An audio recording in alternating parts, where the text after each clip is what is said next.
નમસ્કાર, હું પ્રજાપતિ અજયકુમારજી, પ્રાથમિક શાળા ખરજ, તાલુકો હાંસોડ, જિલ્લો ભરૂચ. આજે આપણે ધોરણ 5 પર્યાવરણ વિષયમાં એકમ 23 અમે ગુજરાતી બાળકોને પ્રોજેક્ટ પેડાગોજી પદ્ધતિનો ઉપયોગ કરી કેવી રીતે શીખવી શકાય તે આપણે જોઈશું. એકમની શરૂઆત કરતા પહેલા સૌપ્રથમ વિદ્યાર્થીઓને જી શાળાના માધ્યમથી એકમ 23 નો વિડીયો નિદર્શન કરાવવો. ત્યારબાદ ગુજરાતનો નકશો નિદર્શન કરાવી ગુજરાત વિશે માહિતી આપવી. Good morning sir. તમને બધાને ખબર છે ને કે આજે આપણે પર્યાવરણમાં 23મો પાઠ અમે ગુજરાતી વિશે આપણે ભણવાના છે. યાદ છે ને બધાને? તો સૌથી પહેલા તમે અહીંયા જે નકશો જુઓ છે, બરાબર છે? બોલો, આ નકશો કોનો છે? ગુજરાતનો નકશો છે. આપણે બધા કયા રાજ્યમાં રહીએ છીએ? ગુજરાત. તો આજે આપણે ગુજરાત રાજ્ય વિશે ઓળખ મેળવીએ. તમે મિત્રો આજે ગુજરાતનો નકશો જુઓ છો, બરાબર છે? એ છે આપણું રાજ્ય. શું છે આપણું રાજ્ય?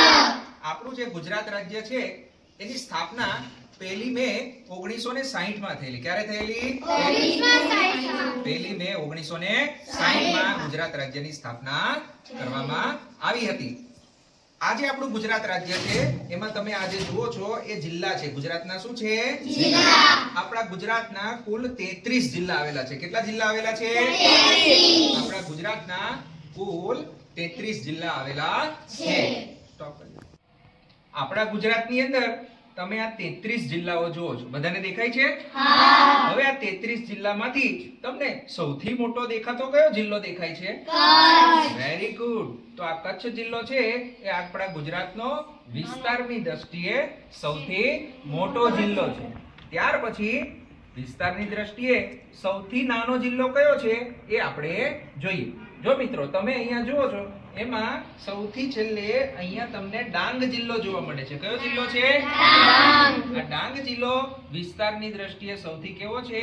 નાનો જિલ્લો છે. વિસ્તારની દ્રષ્ટિએ સૌથી નાનો જિલ્લો છે. ત્યાર પછી આ જે આપણે નકશો જોઈએ છે આ નકશાની અંદર અહીંયા તમે જુઓ છો એ દરિયાનો ભાગ છે. શાનો ભાગ છે? દરિયા. આ બધો છે એ દરિયાનો ભાગ છે. અને આ દરિયાનું નામ છે અરબ સાગર. આ સમુદ્રનું નામ શું છે? અરબ સાગર. હવે અહીંયાથી લઈ આ કચ્છથી અહીંયાથી લઈ આ સીધી અહીંયા તમે જે બોર્ડર જુઓ છો એ બધી દરિયાઈ સીમા છે. કઈ સીમા છે? દરિયાઈ સીમા. આ દરિયાઈ સીમા છે. અને આ જે દરિયાઈ સીમા છે એની લંબાઈ કેટલી છે તમને ખબર છે? આની લંબાઈ છે 1600 કિલોમીટર. કેટલી છે? 1600 કિલોમીટર. એટલે આપણા ગુજરાત રાજ્ય છે એ 1600 કિલોમીટરની દરિયાઈ સીમા ધરાવે છે. અને આ દરિયાઈ સીમાની અંદર કયા કયા જિલ્લાનો સમાવેશ થાય છે એ આપણે જોઈએ. તો દરિયાઈ સીમા ધરાવતા કુલ 15 જિલ્લાઓ છે. કેટલા જિલ્લા છે? 15. એ 15 જિલ્લાઓની દરિયાઈ સીમા ધરાવે છે. એની અંદર સૌથી પહેલા કચ્છ જિલ્લો, ત્યાર પછી મોરબી, જામનગર, દેવભૂમિ દ્વારકા, પોરબંદર, જુનાગઢ, ગીર સોમનાથ, અમરેલી, ભાવનગર, અમદાવાદ, આણંદ, ભરૂચ, સુરત, નવસારી અને વલસાડ. આમ કુલ 15 જિલ્લાઓ જે છે એ 15 જિલ્લાઓ દરિયાઈ સીમા ધરાવે છે. ત્યાર પછી આપણે વાત કરીએ આ 15 જિલ્લાઓ જે છે એ 15 જિલ્લાઓ દરિયાઈ સીમા ધરાવે છે. આપણું જે ગુજરાત રાજ્ય છે એ ભારત દેશની અંદર વિસ્તારની દ્રષ્ટિએ જોઈએ તો 6થા નંબર પર આવે છે. કયા નંબર પર આવે છે? અને વસ્તીની દ્રષ્ટિએ જોઈએ તો 9મા નંબર પર આવે છે. કેટલા નંબર પર આવે છે? 9મા. આપણા આખા એ ગુજરાત રાજ્યનો જે વિસ્તાર છે એ ગુજરાત રાજ્યનો વિસ્તાર આપણે જોઈએ તો 1,96,024 ચોરસ કિલોમીટર જેટલો આખો વિસ્તાર આવેલો છે. ત્યાર પછી આપણા ગુજરાત રાજ્યની અંદરથી કર્કવૃત પસાર થાય છે. શું પસાર થાય છે? કર્કવૃત. ગુજરાત રાજ્યના 5 જિલ્લામાંથી કર્કવૃત પસાર થાય છે. એ 5 જિલ્લા કયા છે? કચ્છ, પાટણ, મહેસાણા, સાબરકાંઠા અને અરવલ્લી. આ 5 જિલ્લામાંથી કર્કવૃત પસાર થાય છે. ત્યાર પછી આપણે ગુજરાતની સીમાની વાત કરીએ તો ગુજરાતના સીમાની અંદર આપણે આ ઉત્તર દિશા, દક્ષિણ દિશા, પૂર્વ દિશા અને પશ્ચિમ દિશા ચાર દિશાઓ થઈ. આપણે ચાર ખૂણાઓ વિશે જોઈએ તો આ ખૂણો છે ઈશાન, અગ્નિ, નૈઋત્ય અને વાયવ્ય. તો ગુજરાત રાજ્યના વાયવ્ય દિશાની અંદર તમે જુઓ તો પાકિસ્તાન દેશ આવેલો છે. કયો દેશ આવેલો છે? પાકિસ્તાન. ગુજરાત રાજ્યની ઉત્તર દિશા બાજુ જુઓ તો રાજસ્થાન રાજ્ય છે. કયું રાજ્ય છે? રાજસ્થાન. ગુજરાત રાજ્યની પૂર્વ દિશાની અંદર મધ્યપ્રદેશ રાજ્ય છે અને ગુજરાત રાજ્યની દક્ષિણ દિશાની અંદર મહારાષ્ટ્ર રાજ્ય છે. આમ ગુજરાત રાજ્યની જે સીમા છે એ એક દેશ અને 3 રાજ્યની સીમાઓને અડે છે. કઈ કઈ? પાકિસ્તાન દેશ, પછી કયા 3 રાજ્ય? રાજસ્થાન, મધ્યપ્રદેશ અને મહારાષ્ટ્ર. બરાબર? ચાલો, અહીંયા તમે જુઓ છો, અહીંયા બે દરિયાની અંદર બે અખાત જોવા મળે છે. શું જોવા મળે છે? અખાત એટલે કે જેની અંદર દરિયાનું જે પાણી છે એ જમીનની અંદર સુધી જતું હોય. બરાબર? એને શું કહેવામાં આવે છે? અખાત. શું કહેવામાં આવે છે? અખાત. સમુદ્રનો આંશિક ભાગ છે એ જમીનની અંદર સુધી જતો હોય એને અખાત કહેવામાં આવે છે. તો આપણા ગુજરાત રાજ્યની અંદર બે અખાત છે. કેટલા અખાત છે? બે. એક છે કચ્છનો અખાત અને બીજું છે ખંભાતનો અખાત. એક છે કચ્છનો અખાત અને બીજું છે ખંભાતનો અખાત.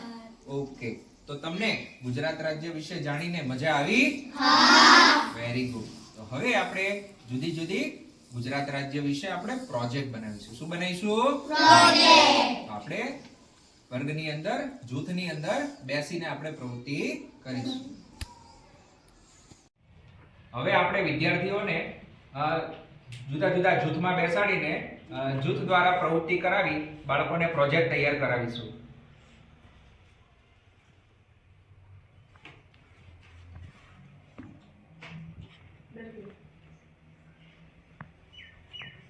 સૌપ્રથમ જૂથ 1 ની અંદર આપણે ગુજરાતના નકશા પરથી નીચેના પ્રશ્નોના જવાબ આપો એ પ્રોજેક્ટ આપીશું.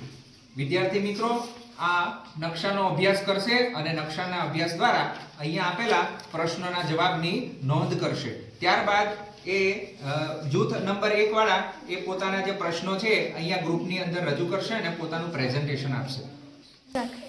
ત્યારબાદ ગ્રુપ 2 ની અંદર આપણે વિદ્યાર્થીઓને જે પ્રવૃત્તિ આપીએ છીએ પ્રોજેક્ટ પ્રવૃત્તિની અંદર નકશા પૂર્તિ. આ નકશા પૂર્તિની અંદર આપણે વિદ્યાર્થીઓને અહીં આપેલ ગુજરાતના વિવિધ સ્થળોના નામ છે એ વિદ્યાર્થી મિત્રો આ નકશાની અંદર દર્શાવશે. બરાબર? ચાલો, આ નામ વાંચવાના છે અને એ નામને આપણે નકશાની અંદર દર્શાવવાના છે. વર્ગના જે 5 જૂથ છે એમાં ત્રીજા નંબરના જૂથને આપણે પ્રોજેક્ટની અંદર આપીએ છીએ ગુજરાતની નદીઓ. એના માટે એક પ્રવૃત્તિ છે. અહીંયા ઉપર ગુજરાતની નદીઓના નામ લખેલા છે અને આપેલા કોષ્ટકમાંથી અહીંયા જે ગુજરાતની નદીઓ છે એ ગુજરાતની નદીઓ નીચેના કોષ્ટકમાંથી શોધવાની છે. તો આ પ્રવૃત્તિ વિદ્યાર્થીઓ કરશે. વર્ગના 5 જૂથમાંથી હવે ચોથા જૂથને આપણે પ્રવૃત્તિ આપીએ છીએ કે ગુજરાતના અલગ અલગ જિલ્લામાં થતા પાકની નોંધ કરવી કે જેની અંદર ઘઉં, જુવાર, ડાંગર, બાજરી, મકાઈ, મગફળી, કપાસ અને તમાકુ આ પ્રકારના પાકો ગુજરાતના કયા કયા જિલ્લામાં થાય છે એ જિલ્લાઓ શોધી અને એમના નામ આ પાકની સામે લખવાના છે. તો જૂથ 4 ના વિદ્યાર્થીઓ ગુજરાતના અલગ અલગ જિલ્લામાં થતા પાકની નોંધ કરશે. ત્યાર પછી ગુજરાતના અલગ અલગ જિલ્લામાં થતા રોકડિયા પાકો છે એ રોકડિયા પાકો ગુજરાતના કયા કયા જિલ્લામાં થાય છે એનું જૂથ 5 નંબરના મિત્રોને આપણે એ પ્રવૃત્તિ આપીશું કે તેઓ નકશાની અંદરથી ગુજરાતમાં કયા કયા જિલ્લામાં રોકડિયા પાકો થાય છે એ પાકોની નોંધ આની અંદર નકશાની અંદર શોધી અને પાકની સામે એ કયા જિલ્લામાં થાય છે એની નોંધ કરશે. પ્રોજેક્ટનું નામ ગુજરાતના નકશા પરથી નીચેના પ્રશ્નોના જવાબ આપો. ગુજરાત રાજ્યમાં કુલ કેટલો જિલ્લો આવેલા છે? ગુજરાત રાજ્યમાં કુલ 31 જિલ્લા આવેલા છે. ગુજરાત રાજ્યમાં વિસ્તારની દ્રષ્ટિએ સૌથી મોટો જિલ્લો કયો છે? ગુજરાત રાજ્યમાં વિસ્તારની દ્રષ્ટિએ સૌથી મોટો જિલ્લો કચ્છ છે. ગુજરાત રાજ્યમાં વિસ્તારની દ્રષ્ટિએ સૌથી નાનો જિલ્લો કયો છે? ગુજરાત રાજ્યમાં વિસ્તારની દ્રષ્ટિએ સૌથી નાનો જિલ્લો ડાંગ છે. ગુજરાત રાજ્યમાં કયા જિલ્લો પરથી સૌથી પસાર થાય છે? કચ્છ, પાટણ, મહેસાણા, સાબરકાંઠા, અરવલ્લી. ગુજરાત રાજ્યમાં કેટલા કિલોમીટર લાંબો દરિયા કિનારો આવેલો છે? ગુજરાત રાજ્યમાં 1600 કિલોમીટર લાંબો દરિયા કિનારો આવેલો છે. આ પ્રોજેક્ટનું નામ છે નીચે આપેલા વિગતો ગુજરાતના નકશામાં દર્શાવો. ઓર કચ્છ સાગર, કચ્છ અખાત, કચ્છ જિલ્લો, ગાંધીનગર, અભાનો, ખંભાત, ડાંગ જિલ્લો. અમારો પ્રોજેક્ટનું નામ છે ગુજરાત નદી. સાબરમતી, ભોગાવો, નર્મદા, બનાસક, પૂર્ણ, મચ્છુ, ભાડરો, ટોલો, ગોલો, ગિલો, વિશ્વામિત્રી. આવી રીતે વિદ્યાર્થીઓને અધ્યયન નિષ્પત્તિ આધારે જૂથ કાર્ય દ્વારા પ્રોજેક્ટ પદ્ધતિથી અધ્યાપન કાર્ય કરાવી શકાય છે. Thank you.